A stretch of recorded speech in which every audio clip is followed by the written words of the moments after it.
Hello, everyone, and welcome to another episode of Pashhammer. We live in a very exciting time just now. This is the beginning of almost a new edition. Ever since the release of the Match Play Guide and the big 1.5 FAQ update, there's been a whole host of changes to everybody's army list. So there's been a lot of sort of theorying that I've been doing in the background, and I wanted to go over some of that today, specifically around the Warriors of Chaos. I will be entering another online tournament soon, and I wanted to sort of let you know my thoughts behind how I put together army lists, how these come together, and sort of what I'm experimenting with at the moment. I thought that'd be quite useful. So without further ado, let's have a look at the tournament. So the tournament is called the LD3 Match Play Grand Tournament. It is ran by Andreas Freys. That's also known as Gaunt Herder on the new recruit world. He's been playing lots and lots of games. He's been hosting the German comp events recently a lot, so I think people will recognise him. He's also, I believe, part of Team Germany for the WTC. But he's put together this online tournament. It's got a decent number of people signed up to it. It's almost 50. It's almost completely uncomped. It's basically sort of fresh out the book. Old World 1.5 version. Only thing is it's using the match play restrictions, just the standard ones basically. It's due to start on I think it's 21st of July, so pretty soon. And only real bit that I wanted to show you there is basically the missions. So we've got some objectives. They're not using the secret objectives in this one, but they are using some secondary objectives. So we have special features, we've got baggage trains, we've got strategic locations, we have domination as well. So basically, these are the type of things that I'm thinking of that I'll need to be able to score in. So I'm building my lists all around that. Kathy will be allowed in this. I am expecting to face up against Kathy. I have actually not played against Kathy yet, so this is going to be very much an experimental tournament for me. Grand melee and combined arms, no allies is the restrictions. Shouldn't be any issues with special characters or anything like that. So yeah, that's pretty much it there. That's the tournament.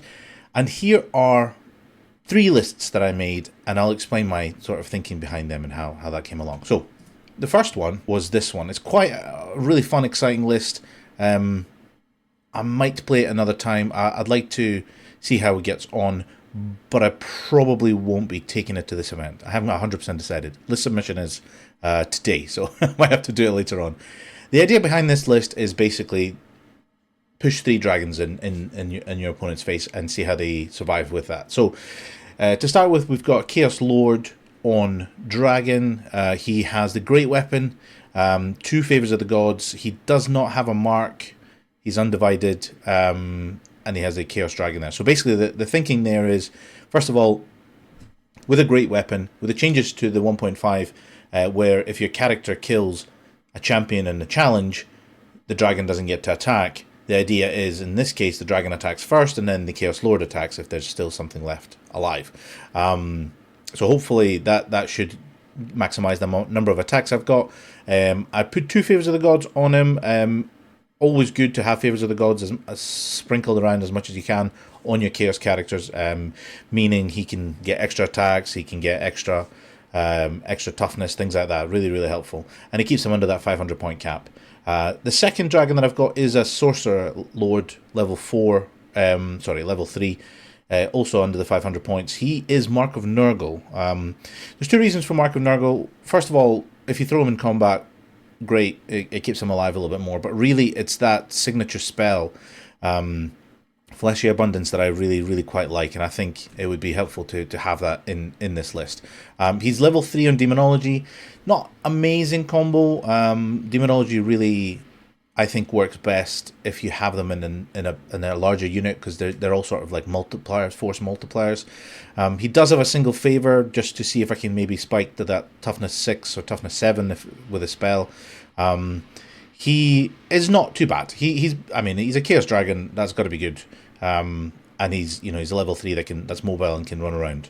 So that's 2 dragons. My third dragon's a very, very, very bottom there. You can see is a Warpfire Dragon. Now I have put a level 1 on him. I don't know if that's good. It wasn't good before. it's probably not good now. But it's an experimental stage. I would find it quite interesting to see what would happen. The idea here is basically he would go for the Hammerhand to try and just sort of boost his combat stats. It's probably unnecessary. I had a spare 30 points. I thought that would be an interesting place to put it, so that's where I put it. The rest of the army is also very experimental. I have 2 units of Khorne Knights. Now, this is probably a bit of a weakness in this list. I think if I were kept tweaking it, I would probably change this, because having frenzied units that are trying to capture objectives, not a great point of view. But I thought if you're throwing 3 dragons at your opponent's face and you have another 2 frenzied units, it would make people think twice about what they're doing. So they probably wouldn't really concentrate on the Chaos Knight. So they might have a potential to do something nasty. And then we have 4 units of minimum Marauder Horsemen. These guys have got javelins and shields. Everybody's these Marauders are all undivided, because I didn't have points. Again, these are just for capturing objectives. I found the Marauder units really good for capturing objectives. They're cheap. They're very mobile. They've got good unit strength. Put a decent mark on them, maybe Zinch, and then suddenly they become quite hard to get rid of with the new magic rules. So they could be quite nasty. I've got 4 here to basically go and destroy those secondary objectives and capture points as well. So it's quite a nice little list. It's fairly push in your face. Nothing too subtle about it. I don't think it's too bad. It's got 1, 2, 3, 4, 5, 6, 7, 8 drops. A little bit higher than I would probably want. 7 is usually my average. But overall, not a bad list. So let's have a look at the next one. Let's have a look. I think it's this one. Okay. So this one is probably closer to what my normal list would be, which is where I run a big Chaos Night Bus with all the characters in it, except that I've taken advantage of the Exalted Baby Dragon, as they're called. So the idea behind this is basically we've got the Chaos Lord who still has an Ogre Blade, very nasty. He's got a single favor, he doesn't have a mark, so he's not quite as hitty as my usual Chaos Lord, who's got an extra arm as well. This one does not. I've got a Sorcerer Lord with level 3 Demonology, Spell Familiar, Power Scroll. Again, undivided as well. I would have quite liked to get Mark of Nurgle on there, but I just don't have the points in the heroes characters. Level 3 is quite nice with the Spell Familiar extra spell. So you're rolling 4 spells in Demonology, and then those both go into the big unit of Chaos Knights. 9 Chaos Knights, undivided again, Brazen Collar for the Magic Res, which is amazing. Blasted Standard for reroll 1s against shooting, and a Musician. So a really nice punchy unit. If you get the right spells, can fall down if the wrong spells are rolled. Now, we also have an Exalted Champion there, who has a great weapon, Favor of the Gods, Crown of Everlasting Conquest, and obviously the Chaos Dragon. So essentially, he has a 4-up, 5-up, 5-up save. He's got the great weapon, which means that he strikes after his dragon, which is quite, or at least, yeah, after his dragon, which is quite good. Really nice and punchy and survivable. I think this unit could do quite a lot of damage. It's the cheapest I would probably want to have him, the Exalted Dragon. So that's quite nice. We have a Warpfire Dragon at the bottom there to pair up for it.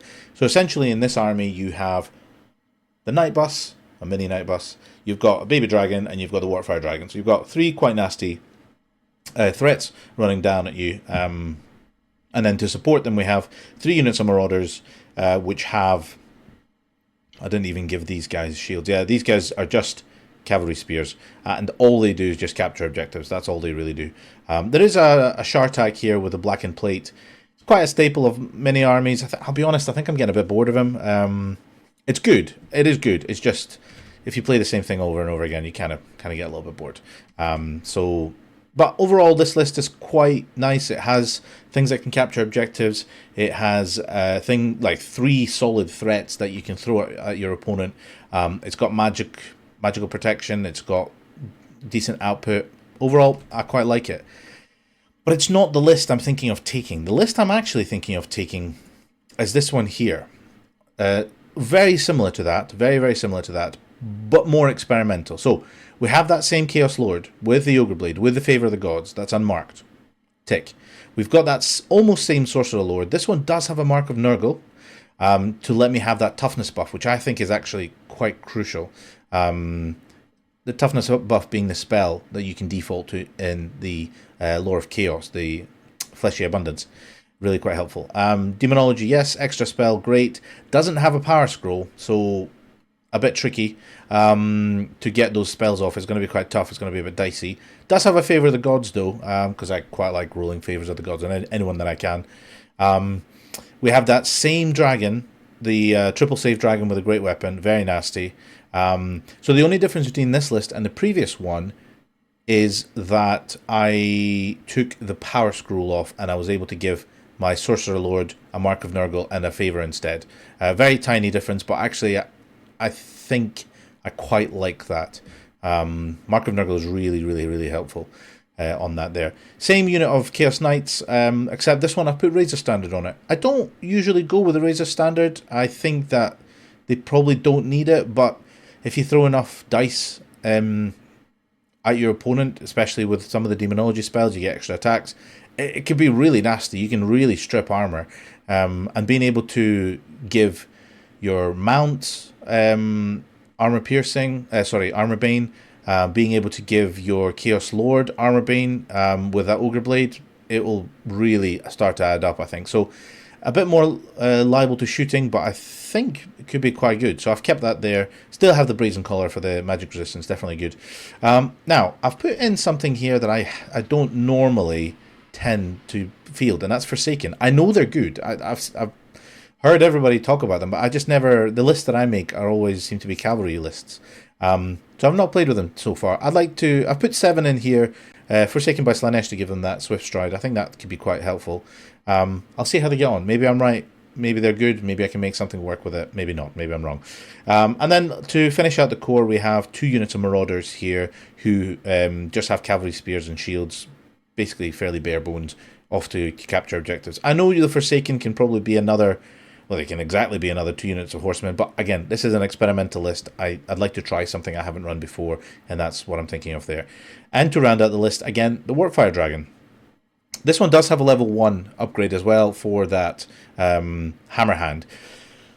So, my sort of thinking behind all of this, these 3 lists, is this is the start of almost like a new edition. We are all experimenting with new lists and new ideas, trying to see things that we like, things that work, things that can be improved, things that don't work at all. And I think there's not going to be a better time to experiment with things than now, which is why I'm less bothered about doing really well at an event than I am about trying to figure out new combinations of tools that I can use in my toolbox going forward. So I think of the 3 lists, the one that I'm most likely to take is probably this one here, the one that has the Forsaken, the Nurgle Sorcerer, and the level 1 Warpfire, mainly because it's a very exciting experimental time that we live in just now, and if I don't do it now, I honestly don't know when I will get another chance to do it. And that's something I'd encourage other people to try as well, is try out new ideas. It's almost like the start of a new edition. See what works for you, see what doesn't work for you. There's, everybody's in the same boat. People haven't figured out what all the most optimal sort of combinations are, and I think that's definitely worth a shot. So, do you think that these lists can be improved? Please let me know. I think I have a little bit of time of submission. If you did like this, please smash that like button, give us a subscribe, and throw a comment in to see what you thought of these lists, what you think could be done to improve it. If you've had success running something similar, or even if you've got something weird and crazy that you'd like to give it a try. I'm always open to suggestions, always up for discussion. I do enjoy seeing what people comment, and maybe one day, we can do something similar and build a list together and just improve everybody's gaming experience. Thank you very much, all the best, and we'll see you next time. Bye-bye.